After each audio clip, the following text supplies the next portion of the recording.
Hi again. We should continue with the general description of the circulatory system and nervous systems. That's going to be a little bit easier after the first topic, the first lecture. Maybe earlier I will finish. The most important things I should emphasize to you only. The circulatory systems, people used to think of blood circulation only, but you should keep in mind that there are two systems coupled with each other. One deals with the blood, and the other equally important thing is the lymphatic circulation, what you can see here. The blood circulation, everyone knows from high school, it is responsible for distribution of materials all over the body, as well as collecting materials back from the tissues, carrying blood to the heart. So the blood leaves the heart and then returns into the heart again, then gets refreshed in the lungs where gas exchanges occur. That is the function of the blood circulation. But as I told you, equally important is the lymphatic circulation, which is responsible for collecting things from the periphery and taking it back to the blood. Amongst them, the most of the lymph consists of intercellular fluid only, which roughly corresponds to the plasma, the blood plasma itself. Also carries small molecules, proteins and sugar molecules, and the very important function is that it takes important role in the immunic defense. The immune part of the immune system is closely related to the lymphatic circulation. So this lymph finally is the one which unites the venous circulation and gets back to the heart. Just to show an example for the importance of lymphatic circulation, there is a specific disease caused by this small worm. This worm is underneath the conjunctiva of the eye. You can see it freely, but when it gets into the body, then it may close some lymph vessels. And if the lymphatic drainage is blocked, then this one is a huge lymphedema developing here. This example shows you the leg of a human and the foot of the human, but most frequently the scrotum, in which this lymph accumulates, and the scrotum can reach down to the soil. So this small worm is the filaria. Filariasis may be an example to show the importance of the lymphatic circulation to you. The blood circulation, again well known from the high school. Leaving the left half of the heart, the aorta is the one, doesn't matter now, biggest artery is the one which leaves, and this is by branching consecutively several times into the smallest blood vessels, the capillaries. It is responsible for supplying all the body, and that's why this circulation is called the systemic circulation. The used blood from all the body returns back to the heart, but to the right half of the heart, and through the right atrium into the right ventricle it flows, from where the big artery carries it to the lung. When it gets refreshed, gases are exchanged with each other, and through the left atrium, the blood carried by the pulmonary veins back to the heart leave to the ventricle, and then everything starts again. So this systemic circulation, the big circulation, and the lung circulation, the small or pulmonary circulation, are coupled after each other. Everything resembles to a letter 8, because that's how the blood flows, like the letter 8 represents it. Whenever you get to the body and get in contact with the body, get to the dissecting room, I don't know when it is going to be possible for you, but sooner or later, then a question arises. Blood vessels are different, but not so different from nerves. Then you should distinguish between blood vessels and nerves, and after that the blood vessels could be either arterious vessels, arteries, or veins. and the difference of the appearance is revealed is caused by the difference in the build-up in the structure of the vessel. The structure corresponds to the function, of course. The artery is the one which distributes the blood. According to that, it should be very rich, the wall of it should be rich in smooth muscle, because this contraction of the smooth muscle regulates the volume of the blood flowing through a certain artery. Just to tell an example, if having a good meal you have digestion, then the peripheral vessels supplying the limbs, for example, good to be closed to get more and more blood to supply the GI tract. And therefore the arteries supplying the GI tract relax the smooth muscle within the wall, and therefore the artery can dilate and more blood can reach the GI tract, gastrointestinal tract. So this layer in which the smooth muscle is, later you learn this is the middle layer, tunica media, and this is the thickest layer in the wall of arteries. Doesn't matter what size the artery has got. Related to this, the veins should also have some smooth muscles in the middle layer, tunica media, but the most the thickest layer of the wall is tunica adventitia, made up of connective tissue. So the most important difference, striking difference, is the relation of the lumen to the thickness of the wall. In case of the artery, the wall is extremely thick related to the lumen. In case of the vein, the lumen is wide related to the thin wall. This is, for example, this is responsible for one of the differences in appearance because of thinner wall of the vein.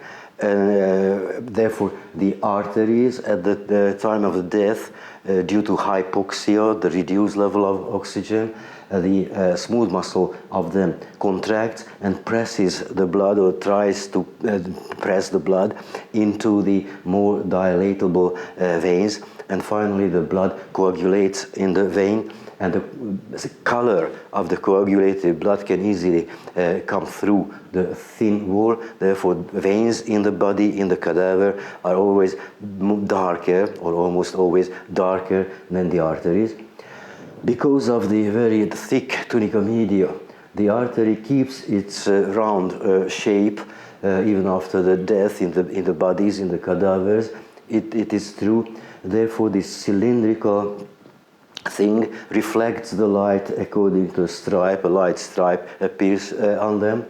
Also related to the structure of them, in case of compression, so pressing an artery gently with the forceps, due to the elastic structures and the thick tunica media, sooner or later, after release, the artery regains its shape, so becomes round again, but it does not apply to the vein. The vein remains compressed because of the thin wall. So these are the most important clues to make difference between the two vessels.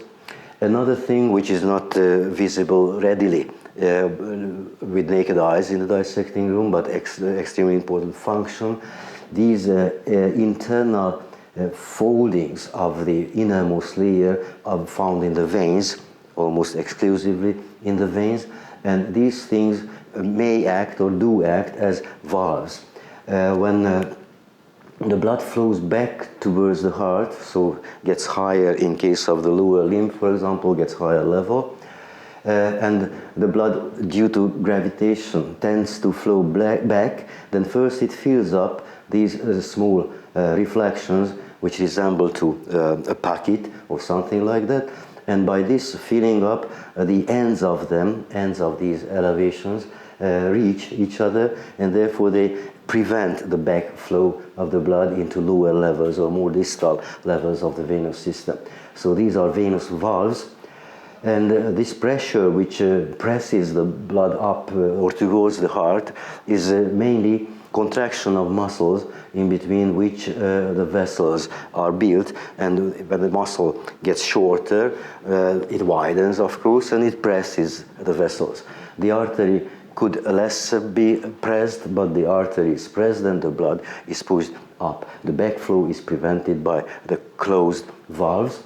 very frequent disease, especially in elderlyhood, or due to congenital weakness of the connective tissue systems. These veins may enlarge, and when they enlarge, of course, the valves can no longer close the route of the backflow, and varicosities are formed, readily seen underneath the skin if the veins are superficial, for example. The lymphatic drainage, first of all, it blindly starts. So not a complete circle, not a real circulation it makes, but blindly in between tissues it starts. Here you can see that the endothelial cells, this is again new for you, but sooner or later you become familiar with the tissue types. The flat, very weak epithelium, which is able to seal surfaces because they are glued together, if you want, glued together by zonular junctions. So these are called the endothelial cells, and usually they really seal surfaces. Endothelial cells are the ones lining all the vessels, no exception, all the vessels are lined. Now, in case of the beginning of the lymphatic capillary, in between these endothelial cells, there are only occasional connections. Therefore, freely the fluid around the capillary can reach into the lumen of the capillary. This fluid is nothing but intercellular fluid, which leaves the blood circulation through the arterious end of the smallest vessel, which is capillary, of course, having the diameter of 7 microns only. So in the arterious end, when the pressure is bigger than the opposite end, then the fluid from the blood leaves into intercellular tissue, from where the cells are able to take up important components of this intercellular fluid. And most of this fluid reaches back or gets resorpted at the less pressure having venous end of the capillary. But a certain amount remains here, and this intercellular fluid is taken up by these lymphatic capillaries indicated here. Quite a big volume of this intercellular fluid, the lymph, is produced, these 2 to 4 liters a day, and most of its components correspond to that of the blood plasm. So that is intercellular fluid carrying finally cells as well, but these cells can only be macrophages and lymphocytes, but not other blood cells. Now, these capillaries get collected into bigger and bigger lymphatic vessels, and on the way, en passe, there are some stations coupled after each other. If you want, they filter the lymph. So this is the position where foreign materials, bacteria, viruses get contacted by important cells within these filter stations. The filter stations are called lymph nodes. You get familiar with the histological structure of lymph nodes soon. So filtered through a sequence of lymph nodes, bigger and bigger lymph vessels are collected, and this is a beautiful channel for spreading either bacterial infection or maybe more important for spreading of tumor. This channel is used. This gives the importance of knowing lymph nodes at different sequence. If from the point of the initiation of the tumor development, only the first order lymph node is infiltrated by metastasis of the tumor, this represents quite an early stage of the disease. But if farther away from the initiation lymph nodes are involved, then it means quite a late stage of spreading of the tumor or spreading of inflammation. Finally, the biggest lymph vessels collected within the body reach certain points of the venous circulation, and these points are the ones having relatively the smallest pressure within. Even negative pressure exists, therefore the lymph can easily reach these veins. These are called the venous angles. When you get to the details of the big vessels, you get familiar with these, as well as you are going to see them whenever you get the chance to see them in the dissecting room. So when a vein coming from head and neck down, is called internal jugular vein, unites with the vein collecting blood from the upper limb. This one is called the subclavian vein. It needs explanation. Clavicle is this, and the vein below the clavicle, this bone, the collar bone, the vein below the collar bone is a subclavian vein. So this union of internal jugular with the subclavian vein is called the venous angle. Left and right venous angles, symmetrical, they are left and right venous angles exist, and into these angles the biggest lymph vessels join open. Just to make a schematic illustration of these, you are not supposed to know the names of these different lymph nodes in the way of lymphatic circulation. Only the biggest collecting ducts are to be known, and the biggest of them is the thoracic duct opening into the left venous angle. This thoracic duct collects lymph from 3/4 of the body. 3/4 involve the complete right upper, right left, as well as the left lower half of the body, and the only this left half completely, and the right lower limb, and only the right upper quadrant of the body remains. The lymph from this area is collected by the right lymphatic trunk opening into the right venous angle. That's how the lymph circulation joins the blood circulation. Next topic is the nervous system. You know that this is responsible for the control of almost all the functions, many functions of the body. According to location and according to function, we may divide the nervous system into different parts. According to location, either central or peripheral nervous system you should talk about. The central is the one which consists of brain, and the continuation of the brain all along the vertebral column is the spinal cord. So these are components of the central nervous system. The peripheral nervous system consists of nerves.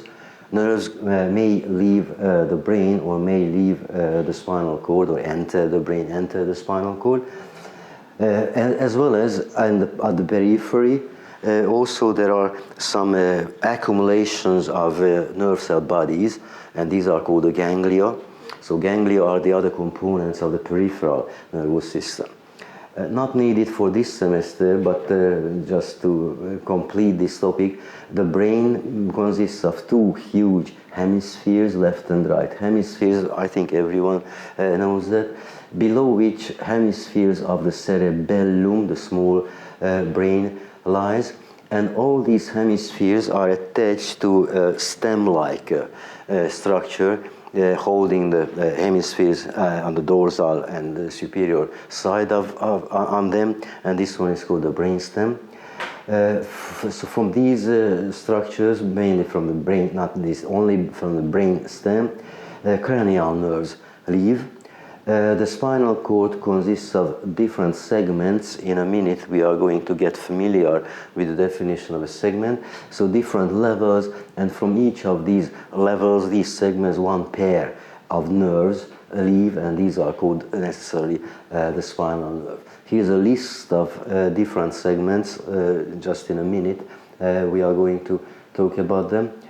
So in addition to the 12 pairs of cranial nerves leaving the brainstem, there are spinal nerves as well, 31 pair altogether, as well as from spinal nerves at different segments, union of nerves make plexuses, and these plexuses are also to be known by you, and these are the nerve plexuses in the periphery.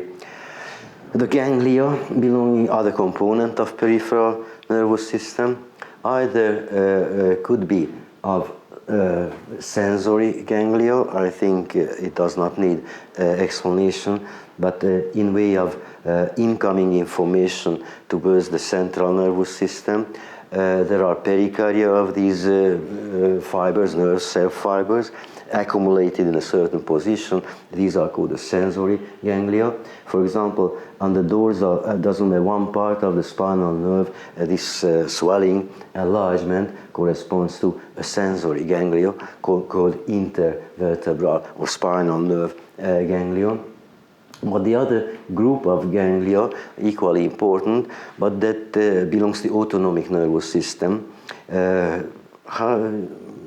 I think we can't avoid necessarily, we should talk about this briefly, if you forgot the high school knowledge. Autonomic nervous system is the one which is independent from the cerebral cortex, from your mind.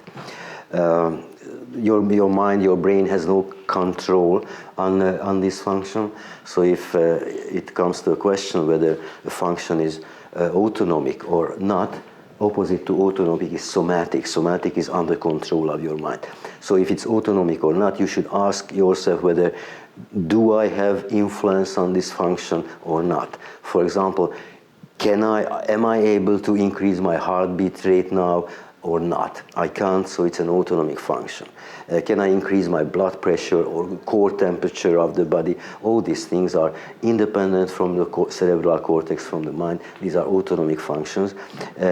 Case of sensory information, again, that is a question to be asked, is my cortex aware of this information or not? If yes, then this is somatic function. For example, I'm holding a pen. Do I feel it? Yes, I do, so that is somatic function.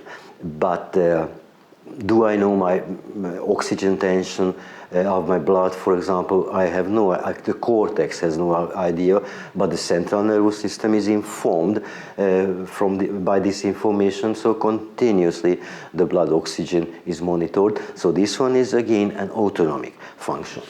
So the autonomic ganglia, according to that, could be of two types. This one, just a second, it comes. Everything got shaded out because these are in detail. These are the topics of the next semesters, not in this semester, but the spinal nerves are to be known for this exam of this semester. So functional classification is the one which I almost completely revealed before. So any function could be either somatic or autonomic. This one is coupled with the cerebral cortex, with your mind, and that one is independent from, therefore it is called autonomic. Synonym of autonomic is vegetative function. The somatic nervous system could be divided according to the direction of the information, or rather action potential going. If the action potential goes towards the central nervous system, so takes information from the periphery, this one is the sensory function. Also, the sensory could be described as afferent, so adfero, going towards the central nervous system. Afferent fibers, afferent systems exist. The opposite applies to the motor function, which involves orders, action potentials given by the central nervous system and sent to the periphery, responsible for any motor function. Motor is not only contraction of muscle, but production of saliva, for example. So the function of glands also are influenced by motor influences. Because this is the information coming from the central nervous system, therefore the motor is synonym as efferent. Ex-fero, abbreviated form is efferent, efferent information, efferent fiber, efferent system, and so on. The two components of the autonomic nervous system we did not reach now, but two parts of the autonomic system generally act on same function, with the different effect, opposite effect on the same function. For example, if sympathetic innervation increases the heartbeat rate, then the parasympathetic is the one which decreases the heartbeat rate. In general, again, as I told you the example for differentiation of somatic and autonomic, I think the best example for sympathetic situation. It is also called the fight or flight reflex, or Cannon's danger reaction.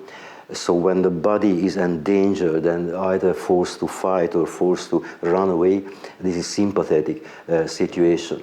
The sympathetic situation is the one which requires blood mainly flowing into the limbs just to be able to fight or flight, and the GI tract receives less blood on the sympathetic stage.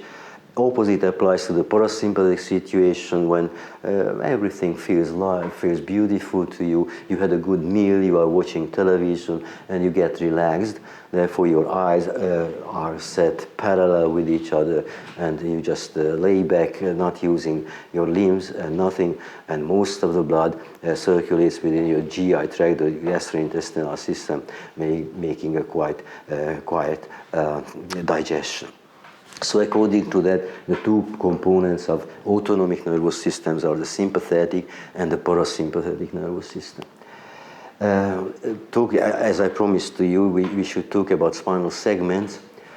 Here you can see a cross-section of the spinal cord. This one is the one which you can see with naked eyes, as well as a longitudinally cut piece of the spinal cord. What you can see that according to a ventrolateral, that's also anterior and on the side of the spinal cord, there's a line through which continuously nerve fibers leave the spinal cord, and corresponding to this, in the opposite side, the posterolateral side, so on the back and lying on the side, also a line exists with continuous entries of small nerves into it. These small nerves unite both anteriorly and posteriorly into one nerve, and these things are called the roots. There is a ventral root and the dorsal root. The small threads, the small nerves, are called, according to that, rootlets, and the dorsal and ventral roots unite into a common nerve, and this common nerve is situated in between vertebrae, and therefore we call intervertebral nerve or spinal nerve. The dorsal root, before the nerve is formed, has got a swollen part, and this one is the dorsal root ganglion. We just mentioned before, so this is sensory ganglion here. After leaving the intervertebral foramen, each nerve splits into two rami. So these are roots closer to the spinal nerve, and branches, rami, farther from the spinal nerve. One ramus is ventral, the other is dorsal. There's a general fact what you should keep in mind. It's quite logical, I think. Usually the ventral ramus, ventral branch, is thicker than the dorsal. The reason for that the spinal cord is not running through the center of the body, but positioned fairly to the back. So if you want, more of you lies in front of the spinal cord than behind. Therefore, for these more tissues, a thicker nerve is responsible than for the supply of the smaller volume of tissues on the back. So ventral ramus and dorsal ramus, each nerve splits. The reason why these continuously exiting or entering rootlets get collected into one root is that the closed spinal canal has got only occasionally openings, giving the chance to the nerves to leave these channels. These are the intervertebral foramina, intervertebral openings, foramina. Making a longitudinal cut through the spinal cord, you would not see any border between these pieces of the spinal cord. So the segments, these are called the segments. The segments are created by the union of dorsal and ventral rootlets. And that is the definition of the segment as well. So that part of the spinal cord from which the rootlets unite into a single spinal nerve, that is called the spinal segment. Sooner or later you will learn the number of the vertebrae of the vertebral column, different parts of the vertebrae, and then you will be able to memorize easily the number of different spinal segments. There are some common features of the ventral and dorsal rami. The ventral rami are the ones which, if you want, love to get together, so have a party. It means that they unite with each other at a certain part of the spinal cord, and this union makes plexuses to supply different regions of the body, and these plexuses are to be known. The only exception is the most segmented part of the human body, the chest, which has got bone within each of these levels, ribs and the vertebrae behind. Considering the snakes, for example, snakes have got ribs on the neck, ribs of the lower lumbar region everywhere, but we've lost them, so only 12 pairs exist. So at this region of the spinal cord, the thoracic region, the ventral rami, they remain individuals, they do not get together with the others, and each of them turns into its proper intercostal space between the ribs and becomes intercostal nerve. Contrary to that, the dorsal rami never make plexuses, never unite with each other, never have a party with each other. Number of the spinal segments necessary for the understanding of the plexuses themselves. So I told you that you are going to learn number of different parts, the vertebrae of the different parts of the vertebral column. There are 8 there are 7 vertebrae, but there are 8 spinal segments. According to that, 8 pairs of spinal nerves, cervical spinal nerves, leave from this region. The reason for that above the first vertebra, the first cervical spinal nerve leaves, that is called the C1, and below the 7th vertebra, so between the first thoracic and the 7th cervical vertebra, this is still called cervical spinal nerve. Therefore, one more segment, one more pair of spinal nerve exists than the corresponding vertebrae. So 8 cervical spinal segments and nerves, pairs of nerves exist. Below this, everywhere the number of the segment corresponds to the number of the corresponding vertebrae. According to that, 12 thoracic vertebrae we've got, therefore 12 pairs of thoracic spinal nerves exist, each of them leaving below the corresponding vertebra. 5 lumbar vertebrae and 5 lumbar segments. We've got 5 pairs of lumbar nerves, therefore. Here is another exception, difference between the number of vertebrae and the number of the spinal nerves.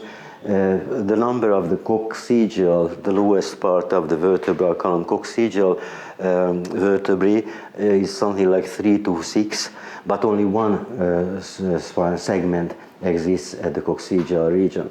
So below the lumbar, 5 sacral and 1 coccygeal segment exists. The plexuses are the unions of ventral rami, always ventral rami of certain spinal nerves. The highest of them is not to be known in this semester. That is called the cervical plexus. But the next is important, the brachial plexus, which from C5 to T1 exists, makes the union of these nerves. That is called brachial plexus, and according to the name, this is the one responsible for the supply of the upper limb. Then after this, the thoracic, as we said, remains separate from each other, so the intercostal nerves, they do not form plexuses. So the next level is at the lumbar level, where the lumbar plexus is formed from half of the last thoracic and the first 4 lumbar spinal nerves, that is lumbar plexus. This is responsible for supply of the lower limb and the girdle, the pelvic girdle as well. And below this comes a sciatic plexus. The biggest nerve of the body arises or gives name as well to the plexus, the sciatic plexus, sciatic nerve. From L4-S3 it is formed and responsible for the lower supply on the back side of the lower limb. As well as, this is again least important for you, just for the completeness, the pudendo-hemorrhoidal plexus. Even the name creates difficulty for you, but if you know the meanings of the words, I told you you should check. Pudendal structures are the external genitalia in between the thighs, and hemorrhoids are the venous varicosities of the rectum. And because these things, the pelvic region, is mostly supplied by branches of this plexus, therefore the name is pudendo-hemorrhoidal, combination of the two. In most of the textbooks, you can only find sacral plexus, which refers to both of these plexuses together, so that could be a common name of these plexuses. In the future, in the dissecting rooms or in the practicals, digital practicals, you must learn the biggest branches of all these plexuses, only the biggest ones. But I think I should wish you a good luck for studying and success on the exams. Thank you for your attention.